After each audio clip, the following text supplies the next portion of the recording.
Inatake na ni Grid si Elphinstone gamit ang Pavranium. Sumisigaw at sinasabi nito na nakakainis talaga yung scrap metal na yan. Gumamit si Grid ng kill, naiwasan naman ito ni Elphinstone gamit ang smoke transformation at bigla itong nag-counter-attack at ginamit ang blood missile. Tinatanong ni Elphinstone kung tapos na ba siyang umatake ngayon, tao. Nagtataka at sa isip-isip ni Grid na may malaki pa rin ang gap sa kanilang dalawa sa kabila ng pagtaas ng kanyang strength pagkatapos marating ang level 300.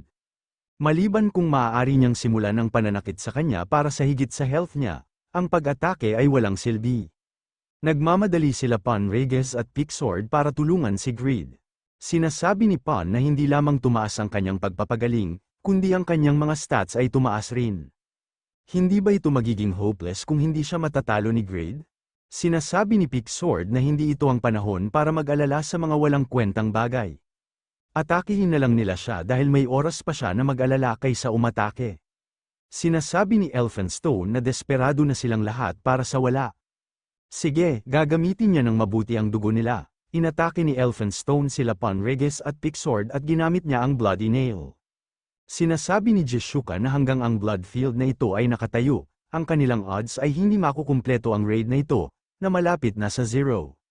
5 minuto lang sila maghihintay sa bagay na ito. Nakangiting sinasabi ni Grid na so ang ibig sabihin niya, na ito na ang last stand nila, di ba? Nagtataka si Jishuka at bigla itong umiti at sinasabi nito na sabi niya na nga ba. May mga bagay pa siyang ipapakita, di ba, Grid? Sinasabi ni Grid na ngayon ang kanyang turn to power up. Sa isip-isip ni Grid na ang pag-most successor hidden piece na nakuha niya nung nag-level up siya ng 300. Sa isip-isip ni Elphinstone na may tinatago siyang more power. Sa isip-isip ni Grid na ito ang bunga ng hirap ng lahat. Gusto niyang gamitin ito pagkatapos niya itong i-analyze ng lubos, pero wala siyang pagpipilian kundi gamitin ito ngayon. Item combination, pagsamahin ang dalawang items na may 100% na pag-unawa upang tumaas ang mga epekto nila. Nagbabago ang mga epekto ng pinagsama na item depende sa iyong kasanayan at pagkakatugma ng mga item, magtatagal ng 2 minuto ang pinagsama na item, kapag tapos na ang 2 minuto, babalik na ang mga item sa original na form, bababa ang durability ng both items ng fixed amount na 50 sa sandali na bumalik sila sa original na mga form, nakadepende sa kanilang structure ang tagal ng pagsasama ng mga items. Cost ng mana, 1,000. Cooldown, 6 na oras, sa isip-isip ni Grid na ang failure ay may mataas na pinsala, pero hindi mataas para kontrahin ang kanyang pag-heal. Ang Spear Blade ni Life fails, sa kabilang banda ito ay mababa ang pinsala. Pero dahil ito ay may banal na kapangyarihan, ito ang pinaka-epektibo. Item combination, magsisimula na, ilagay ang dalawang items na pagsasamahin sa anvil. Sa isip-isip ni Grid na ang dalawang pinagsamang ito ay magbibigay sa kanya ng pinakamahusay sa parehong mundo. Ang katotohanan ay tatagal lang ito ng 2 minuto. Ito ay nakakainis para sa kanya, pero kung pagsasamahin ang Life Fail Spear Blade at Failure, isang makapangyarihang sandata ang isisilang. Tumatawa at sinasabi ni Grid na ito lang ang inaasahan niya mula sa hidden piece ng isang blacksmith.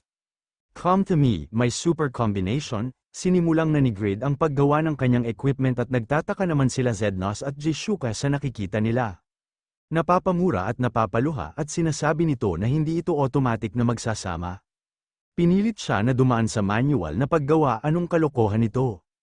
Sobrang nakakahiya na siya, naiiyak na siya dito, why the hell, bakit siya nakukuba sa gitna ng labanan?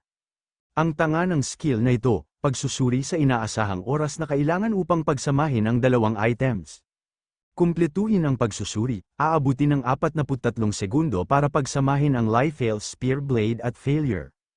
Magpapatuloy ka sa paggawa sa loob ng 43 segundo, napapamura at naiinis na sinasabi nito na kailangang panatilihin niya magmartilyo sa harap ng pinakamataas na boss na kinakaharap niya ng 43 segundo. Ito ay basically na sinasabi na mamatay na lang siya. Hindi makapaniwala si Vantner at kulang na lang nasabihan si Grid na tanga, at psycho.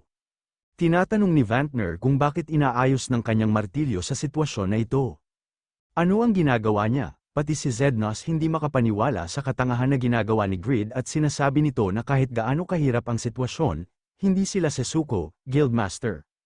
Nag-message si Grid sa kanila na ito ang kanyang bagong skills activation animation. Please bigyan siya ng kunting oras, sa isip-isip ni Grid na akala nila may mental breakdown siya dahil sa takot. Ngunit sa tuwing inaayos niya ang kanyang martilyo, lalo ang enerhiya mula sa spear blade at greatsword. Naiinis at sinasabi ni Elphinstone na anong petty tricks ang gagamitin niya para istorbohin siya this time. Hindi siya natutuwa, ginamit ni Elphinstone ang Blood Wave. 40 segundo para makumpleto, sinasabi ni Vantner na hindi niya na kailangan magtanong ng ganyan sa kanila.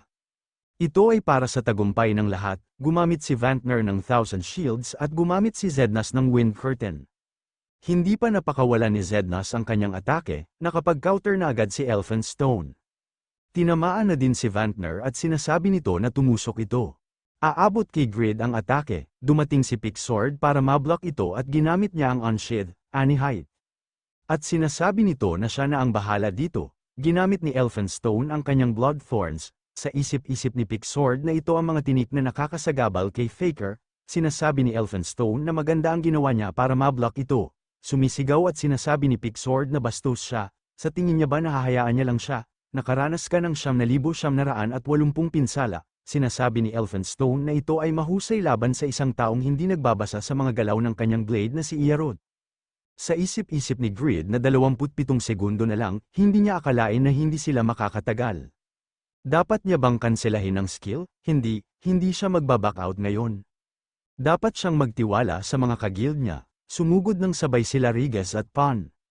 Sinasabi ni Rigas na hindi niya siya papalampasin, sinasabi ni Elphinstone na hindi ba ito na ang oras para malaman nila ang kanilang mga limitasyon?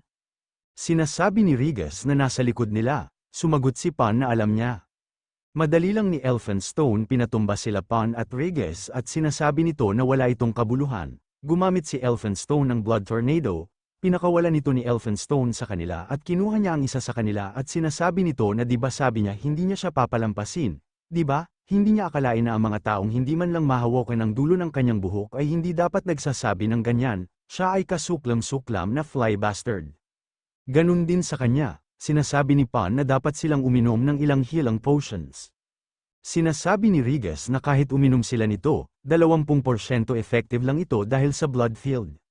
Sinasabi ni Elphinstone na dapat magpasalamat silang mga insekto. Hahayaan niya sila mabuhay, kahit saglit lang, gagamitin niya sila bilang kanyang blood bags hanggang sa asikasuhin niya ang kanilang leader. May biglang umatake kay Elphinstone, nakangiting sinasabi ni Elphinstone na nakalimutan niya ang tungkol sa kanya, ang huling blood bag. Walang pakialam si Jishuka at patuloy pa din ito umaatake. Tumatawa at sinasabi ni Elphinstone na hindi niya ba nakikita na natalo niya na ang mga kakampi niya. Sa palagay niya ba ay sapat na ito para pigilan siya? Hindi makapaniwala si Jishuka na sobrang lakas niya.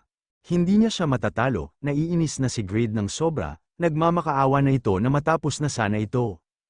Hindi niya hahayaan na mapahamak si Jishuka, pero kung hindi niya ito gagawin. Wala nang magawa si Jishuka kay Elphinstone, tinatanggap niya na lang ang mga pag-atake nito. Sa isip-isip ni Jishuka na kinailangan lamang sila maghintay ng 40 segundo. Sinasabi niya ba sa kanya na hindi nila siya mapipigilan ng ganyan? Hindi pwede ito, biglang hinawakan ni Jishuka ang blade ni Elphinstone at sinasabi nito na ang Overgeared Guild ay gagawin ng kahit ano, para maglabas ng mga resulta. Sinugod niya si Elphinstone at ginamit niya ang Phoenix Arrow. Sinasabi ni Elphinstone na ang lakas ng loob niya para ilagay ang kamay niya sa blade niya na si Iarod. Hahatiin niya siya sa kalahati, sa isip-isip ni Jishuka na kailangan niyang magtagumpay, Grid. May malakas na pagsabog at makikita na nag-aalala sila kay Jishuka. Timing na dumating si Grid at nagpapasalamat ito, sinasabi ni Grid na na-neutralize ang pagsabog, muntik na rin siyang maabutan, malungkot si Jishuka at nabigla ito na nasa harap niya na si Grid, at tinatanong nito kung nagtagumpay na siya, sinasabi ni Grid na ibinigay niyo ang lahat, gumawa siya ng takot sa kanila sa gulo na ito na ginawa niya, nagulat si Elphinstone at nagtaka ito, Combined Failure Life-Fail Spear Blade. Rating, Legendary, Transcended, Durability, Infinite. Attack Power, 1,100 hanggang 2,370 Defense, 100 Agility -100. Divine Power 400 plus 2,200 fixed damage bawat atake. May tiyak na probabilidad na ma-activate ang Light Wheel skill, Attack Power 30% laban sa mga gumagamit ng Black Magic, May tiyak na probabilidad na ma-block ang mga pag-atake ng kalaban, may mataas na probabilidad na ma-activate ang magkasanib na kasanayan sa pag-atake. Ang skill bisect ay nabuo. Makakaramdam ng takot ang kalaban kung mahigit 15 level na mababa sila sa user, tumaas ng 30% ang attack power sa madilim na lugar, usage restrictions, pag Moss successor. Tatagal ng 2 minuto ang combination, hindi pwedeng i-trade ang item na ito. Failure, isang legendary rated masterpiece na nilikha ng legendary Blacksmith G, at Liefale Spear Blade, isang reproduction ng isang divine weapon, ay pinagsama upang lumikha ng sandata na ito na maximize ang kanilang merits. Nagtagumpay ka sa pag-combine ng mga items, sinasabi ni Greed na maganda ang ginawa niya. Tinatanong ni Greed kung kaya niya bang tumayo, sumagot naman si Jeshuka na oo. Sinasabi ni Elphinstone na nagtataka siya kung bakit siya nagtatago sa likod ng kanyang mga kaalyado na parang duwag, pero parang naabot niya na ang kanyang layunin. Sa isip-isip ni Elphinstone na hindi normal ang nararamdaman niya sa sandata na yan, sinasabi ni Grid na nahihirapan silang harapin dahil dito, pero nagpapasalamat siya, marami na siyang utang sa kanya ngayon, kailangan niya din bilangin ang bills para din sa share ng mga kagild niya. Ito na ang magiging final round, tapusin nila ng malinis para hindi na sila magkita ulit.